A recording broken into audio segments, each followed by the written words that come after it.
The Denver Nuggets are in an extremely difficult position right now, and after the latest statement of the Serbian big, we're gonna have some interesting period between him and the front office led by Kroenke. But will the Nuggets finally realize that they can't win with this constellation? And more importantly, what words did Jokic precisely use to describe the lack of competitiveness that his team currently has?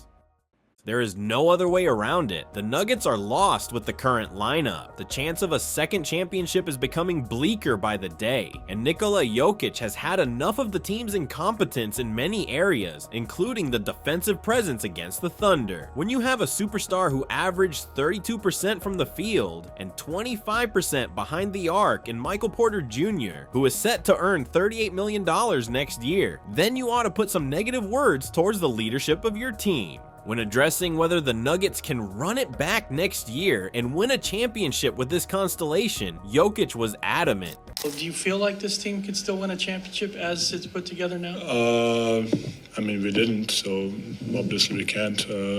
If we could, we will win it. So I don't believe in those if stuff. So we had the opportunity, we didn't win it. So I think we can't.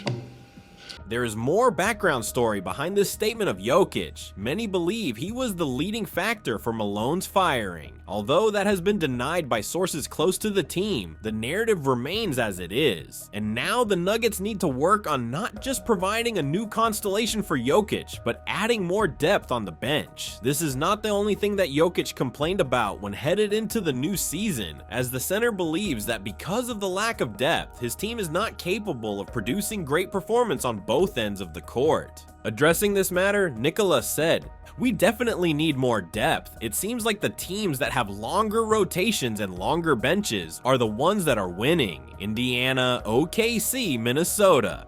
At the end of the day, Game 7 against the Thunder has shown the biggest flaw that the Nuggets have. The Thunder achieved 16 steals, the most in Game 7 history since 1977, had 5 players with 2 or more steals, and had 39 points off turnovers. You can't fight for a championship if your team crumbles all of a sudden on the court, and that's precisely what Jokic is trying to avoid in the foreseeable future.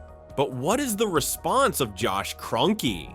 The president of the Nuggets has been loud and clear when it comes to addressing the statement of his superstar. You're heard over here, and we're going to make sure that you won't have the same issues moving forward. But Kroenke has also been reluctant to speak about some big trades that would happen sooner rather than later, which puts the future of Jokic in big jeopardy. As of now, the situation is definitely crystal clear to anyone who understands the sport a little bit. If they are to keep Murray or Porter Jr., the Nuggets are risking not making any step forward in the following season. That's definitely the last thing that they need right now, because Jokic has reportedly had his frustrations grow with the defensive presence of his team, and for him to continue playing basketball with Porter Jr., I highly doubt is something that will happen.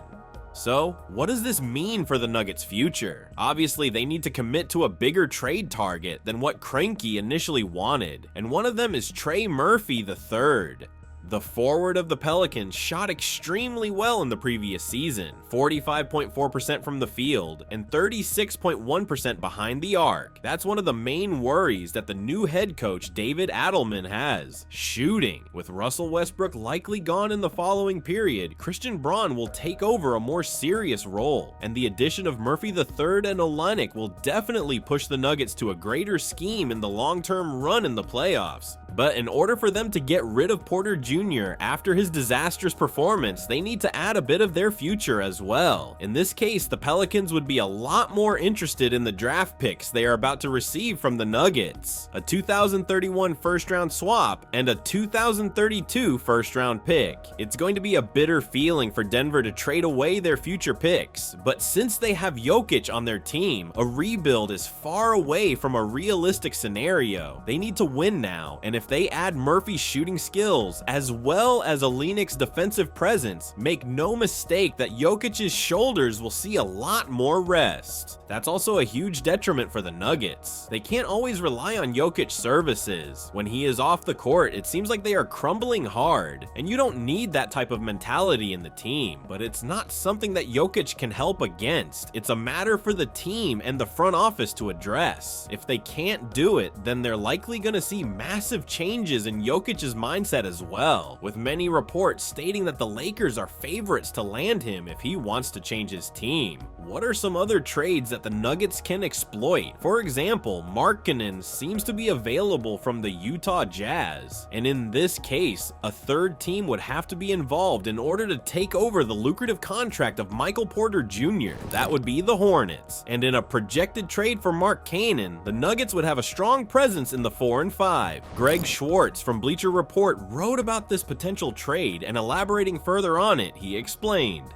"The Nuggets should be desperate to add a third star next to Nikola Jokic and Jamal Murray, while also not sacrificing the team's depth. Denver upgrades the starting small forward position by swapping out Porter for Markkanen and gets what's become a mistake of a contract off the books by moving Najee to Utah, all for the cost of a future first-round pick.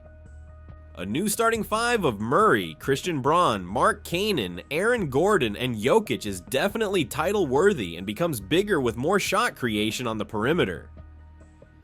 Last, but definitely not least, we cannot count out the Lakers, a team that's looking to shop away a couple of their rotational pieces in order to receive a big man. Not Jokic in this precise scenario, but one from a third team that would be involved in a trade between them and the Nuggets, which are the Nets. The Lakers would receive the services of Nick Claxton, whereas the Nuggets are going to end up with Rui Hachimura and Dalton Knecht, as well as the number 8 pick of this year's draft. Whether or not the Nuggets would be willing to pull the trigger on a trade like this, time will tell, but as of now, we can be certain of one thing: the Joker is not happy with his team's direction. There are many who reported that he would be smart to play things out in his favor when having a talk with his front office, especially Josh Kroenke. Loyalty is not a question whatsoever, but at a certain point, the patience will grow thin and Jokic might ask for some changes in the foreseeable future. That could be a problem for Kroenke as well, because if he knows what his superstar needs and he cannot make it happen, then the team will find itself in some big problems sooner rather than later.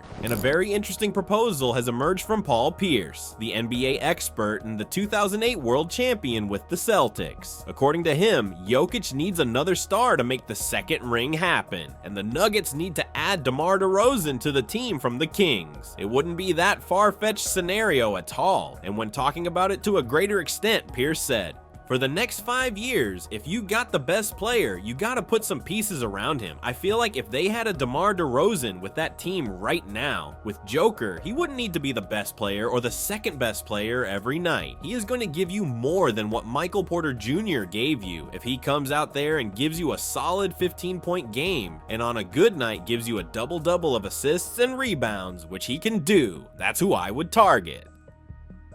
With all this in mind, which player do you think the Nuggets will bring as a solid support for Jokic? And more importantly, do you think it would be enough for a second championship? Let us know in the comments below, and once you do that, make sure to click on the video that appears on your screen right now.